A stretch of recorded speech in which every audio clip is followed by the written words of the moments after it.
مجھ سے ایک آدمی نے پوچھا کہ یہ امت کے زوال کے اسباب کیا ہیں، امت کے زوال کے اسباب کیا ہیں؟ تو میں نے کہا کہ مجھ سے زوال کے اسباب نہ پوچھو، مجھ سے عروج کے اسباب پوچھو کہ امت کو عروج کیسے ملا تھا۔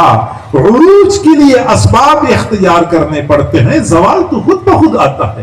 وہ بھائی جہاز کو اوپر اڑانا ہوتا ہے تو کتنے پاپڑ بیلنے پڑتے ہیں کہ جہاز کا ٹائر صحیح ہو، انجن ٹھیک ہو، پرب اور پنکھا ٹھیک ہو، فیول پورا ہو، رن وے ٹھیک ہو، پائلٹ صحیح ہو تو پھر جہاز اڑتا ہے۔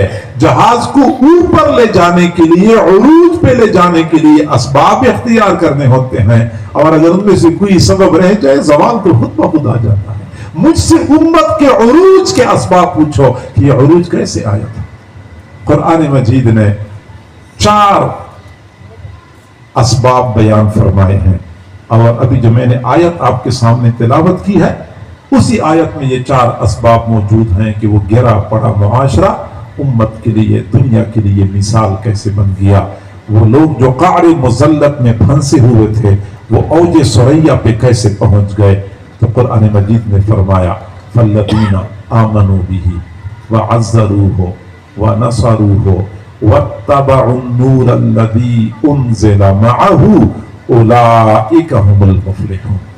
اور فلاح، کامیابی، بلندی، عروج کن لوگوں کے لیے ہے؟ وہ صحابہ جنہوں نے 4 کام کیے تھے۔ صحابہ نے 4 کام کیے تھے اور 4 کاموں کی بنیاد پہ ان کو فلاح مل گئی، عروج اور بلندی مل گئی۔ پہلا کام آمنوا بہ، رسول اللہ پر ایمان لائے۔ دوسرا کام عزروہ، رسول اللہ کی تعظیم کر لی۔ تیسرا کام نصروہ، رسول اللہ کی مدد کر لی۔ چوتھا کام واتبعوا النور الذی انزل معہ، جو کتاب، جو قرآن رسول اللہ پہ نازل ہوا اس قرآن کی پیروی کر لی۔ پھر اللہ نے نتیجہ سنا دیا کہ پھر فلاح اور کامیابی ایسے لوگوں کے لیے ہے۔ صحابہ کرام نے یہ 4 کام کیے تھے۔ پہلا کام ایمان لائے۔ صحابہ کا ایمان کیسے تھا؟ پوری دنیا کے لیے صحابہ کی ایمان کو معیار بنایا گیا، اور تمہارا ایمان اس وقت تک معتبر نہیں ہے جب تک کہ وہ ایمان صحابہ کی ایمان کی طرح نہ ہو۔ آمینو کما آمن الناس، جیسے میرے محبوب کے صحابہ ایمان لائے ایسے ایمان لانا ہے۔ صحابہ کا ایمان دنیا کے لیے مثال اور معیار بنایا گیا ہے۔ اور صرف یہ نہیں کہ صحابہ کرام کا ایمان کمال کا تھا، بلکہ ایمان سے اوپر کا ایک درجہ ہوتا ہے اطمینان۔ صحابہ کرام کو ایمان کے بعد اطمینان بھی حاصل تھا۔ ہماری تبلیغی جماعت والے کہتے ہیں کہ یقین، یہ ایمان کے بعد جو یقین کا درجہ ہوتا ہے، یقین کا درجہ صحابہ کرام کو حاصل تھا۔ شام میں فتوحات کرتے کرتے ایک شہر کو فتح کر لیا حضرت خالد بن ولید رضی اللہ تعالی عنہ نے۔ اپنے ساتھیوں کے ہمراہ بیٹھے ہوئے تھے۔ ایک عیسائی راہب آیا، عبد المسیح اس کا نام تھا۔ اس کے ہاتھ میں ایک شیشی تھی، بوتل تھی۔ حضرت خالد بن ولید نے پوچھا کہ بوتل میں کیا ہے؟ اس نے کہا اس میں زہر ہے۔ زہر کیوں ساتھ لیے پھر رہے ہو؟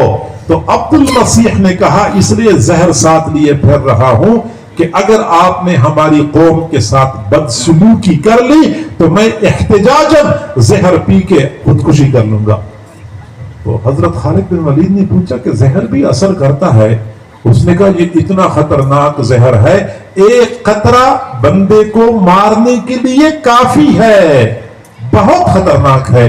حضرت خالد بن ولید نے فرمایا کہ تجربہ کر لے، دیکھ لیں اثر کرتا ہے۔ اس نے کہا کر لو۔ حضرت خالد بن ولید کھڑے ہو گئے، بسم اللہ الذی لا یضر مع اسمہ شیء فی الارض ولا فی السماء، دعا پڑھی اور پوری شیشی اپنے حلق میں ڈال دی۔ اب وہ عیسائی راہب دیکھ رہا تھا، وہ سوچ رہا تھا کہ اب گرے گا اور اب گرے گا، اب گرے گا، لیکن کافی دیر گزرنے کے بعد حضرت خالد بن ولید حشاش پشاش بیٹھے ہوئے تھے تو عبد المسیح نے ایک لفظ بولا تھا۔ دوسرے صحابہ کو دیکھ کر اس نے کہا کہ لن تغلبوا ما دام هذا او مثل هذا فیکم،